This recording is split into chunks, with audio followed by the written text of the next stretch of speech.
All right, welcome back. We're still talking human rights on the show today, and I'm being joined now here by David Hundeyin, who's a journalist. Thanks for being here today. Thank you for having And me. of course, we're joined by Indikato in Abuja. But first, let me start with you, David. There's a new sort of wave of protests in Nigeria, which I was talking about with the last couple of guests, which technology sort of drives now, which is sort of the hashtag protests. We did see a lot of that recently with the incidents of rape, Yeah. which sort of swept across the country the last couple of weeks. Justice for Uwa, justice for Tina, justice for Jennifer. There were so many of this hashtag. But there's another side to the belief that does it actually work? Are we doing the right thing with the way we're going about speaking up these days? So I think yes and no. It works, but it works only to an extent. So those who say, "Oh, it's just social media," I don't think they really know what they're talking about. Social media is actually really powerful, and I think there have been quite a number of instances where the fact that something went viral or was pushed on social media resulted in some kind of action to resolve that thing. However, in the case of directed political change or cultural change, it always has to go beyond social media. I like to point out, for example, that some of the most successful sort of groups in the world, whether it's political groups or religious groups, they always have this habit in common that regardless of how much online engagement they do, there's always a face-to-face element. So, for example, I was raised as a Jehovah's Witness, and I think their most popular thing that they're known for is going from door to door and knocking. In this age, they don't need to do that, but they still do that.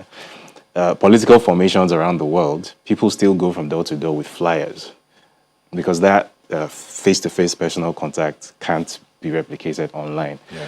However, I think in the case of Nigeria, where for a variety of reasons, that sort of direct face-to-face action, in many cases, sometimes is risky, sometimes it's just not desirable. So I think people do what they can.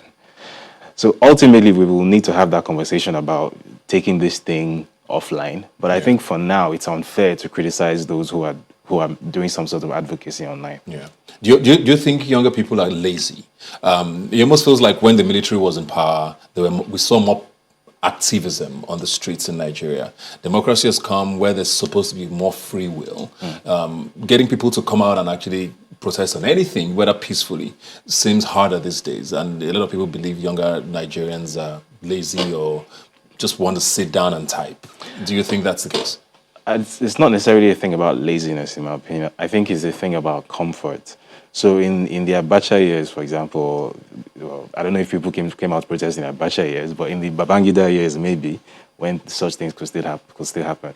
I think there was the country was going through a very, very rough period. People were very uncomfortable in a manner that we perhaps can't even imagine right now. So I think that sort of galvanized people to go out onto the streets. I think these days, it might sound counterintuitive to say this, but I think these days we actually enjoy a measure of relative comfort compared to what Nigeria used to be at the time.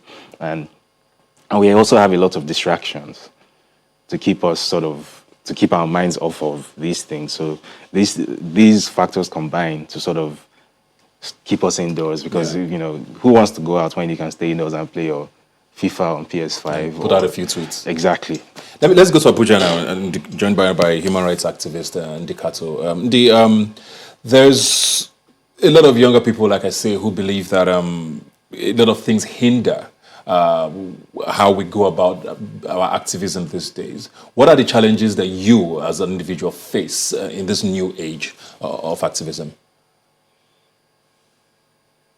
I'll pick up from some of the things that David has touched on, and is that we get distracted very easily. So if you look at, for the past couple of weeks, we were talking about Uwa's case, and people would just move on. In the morning, you might be talking about brutality and all of those issues. And by evening, somebody has said, should my wife cook for my mother, or should somebody sit in the front seat? And all of that distraction just takes all the attention away. There's also I don't know how to explain what the exact word to use for what is happening in the media now, but it kind of like desensitizes people from what is happening. So if you're talking about killings in Nigeria, things that should trigger Nigerians to want to pay attention, to want to act. It's reduced to numbers. And someone pointed it out, I think it's the writer, El Nathan, and it's like there's a deliberate way in which, news is being reported that just makes people not connect to what is happening. It's reported like gossip. 15 people died, so place, 15 people gone down. There's no backstory.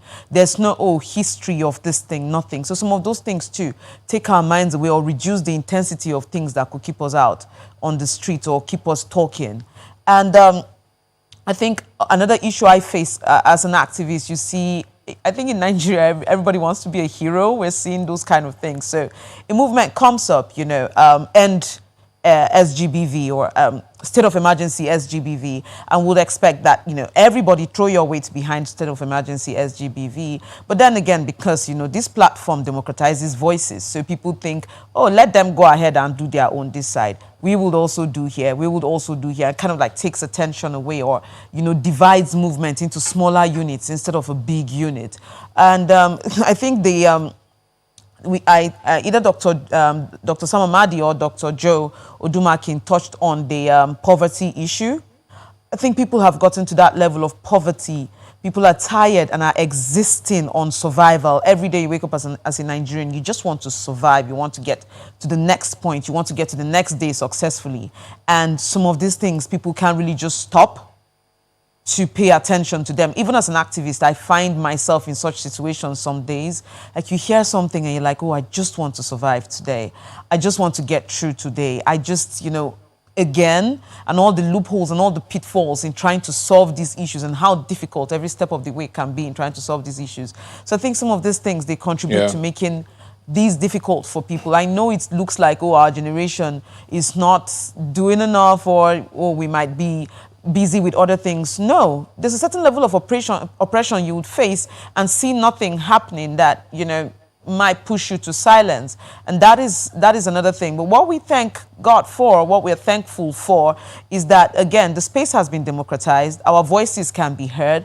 We are louder, we're bolder. And I'll use this example. My mom did a lot of writing on the injustice of Nigeria growing in her time. She did a lot of writing on this crisis and all of those issues. You could say that she was an activist. But I, as a young person, when I started activism, when I was speaking, because of the difference in brutality and, the generations, how bad they faced issues under the military, you would hear even my mom, who was a bold activist and a gender, warrior and all of that, would say, please just calm down, please just calm down. There's a difference between that. I think that we have been on the street so many times too. We've done so many protests that it looks like it's normal. I think that it wasn't as much in the last generation, but the few that happened stood out. For us, it could be just any other day. So let me thrice in a week. It could be how many times in a month. It could just happen.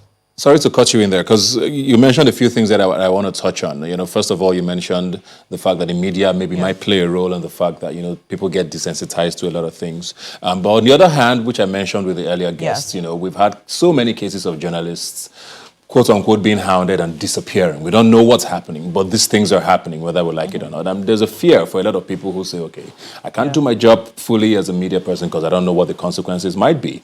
On the other hand, you also mentioned poverty being an issue. So, and these two issues sort of are tied to, for a lot of people, government. How much of a role is government playing or should be playing in letting the space be freer for issues like this to thrive? Well, in terms of talking of the role that government should play, I would say I think there should be another segment that will talk about the future. But let me just touch on this. What we are seeing in the past couple of months, especially with COVID-19, is everybody starting to pay attention. And it was for me at the beginning of this, I said, look, what is happening right now is a seismic shift. And it could go either way. It could be that we'll end up cementing autocracy, cementing brutality, or everybody will sit down and will sit up. Everyone will sit up and decide, look, I don't know what's happening. This is a certain level of uncertainty that we don't know what could happen. And we need to control things from further breaking down. And so in this particular setting, I've seen government stepping up. You could see the police. In the past couple of weeks, we've seen issues that, we had to go to the police station to solve and everything.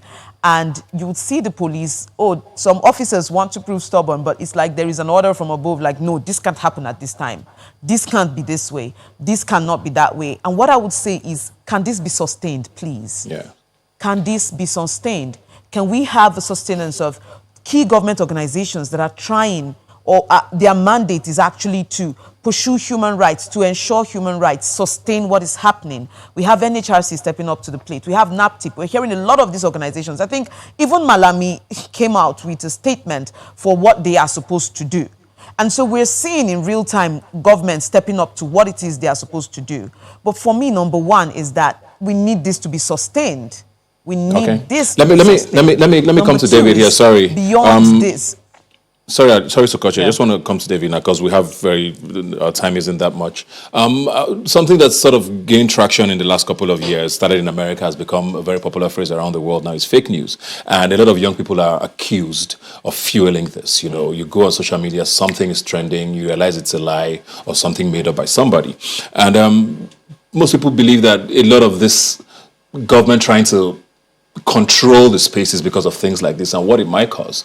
What are your thoughts on, this whole talk about regulating social media and what it might do for stifling voices and, becoming a human rights issue, and also sort of constraining this platform you believe is a new way of protesting?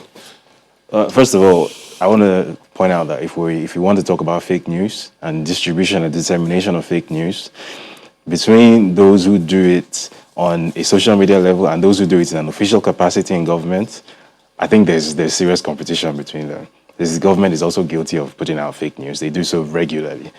So I think it's an excuse that is being put out because they're trying to stifle freedom of the public space to hold certain discussions. I think it was Dr. Joe who made the point earlier that the government doesn't necessarily want to do the right thing, but they're obsessed with being seen in a certain way. They're obsessed with looking good.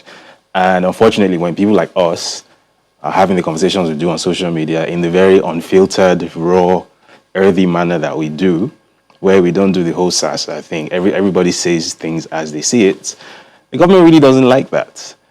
So obviously, then the next thing is to look for an excuse. And that excuse is, you people are distributing fake news. But if fake news was really the problem, I don't think it's an unsolvable problem. And I don't think the only way to solve it would be to wield the ban hammer, which is, their preferred implement. I think, for example, how on Twitter, for example, of recent, I think we've been seeing examples of how prominent people who disseminate fake news are being tackled. I think we saw the example of the US president, where Twitter actually put an addendum to his tweet that this tweet may contain misleading information. So I think there are several ways of dealing with these things than simply going after the people and trying to constrain the space. Because at this point in Nigeria's history, I want to point out that the Global Press Freedom Index of 2020 has Nigeria at number 115 out of about 200 countries. Yeah, so it's not looking good. We are not doing well at all. And at the same time, we're trying to borrow legislation from countries like Singapore, which ranks at number 158 on the press freedom ranking, 43 places below us.